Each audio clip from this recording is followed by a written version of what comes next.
বন্ধুরা।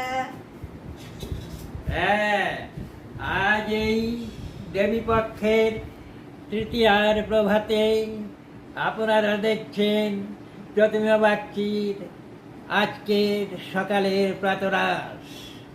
তিনি আমাদের সকলের জন্য তৈরি করে নিয়ে এসেছেন।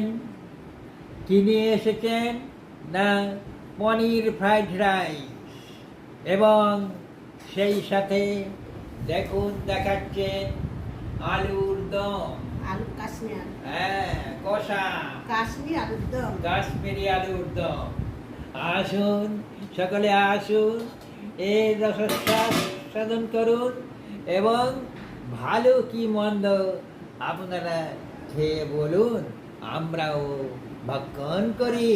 বেশি বেশি করে লাইক, কমেন্ট, শেয়ার বেশি বেশি করে করবেন। হ্যাঁ, ঠিক আছে, টাটা। সকালে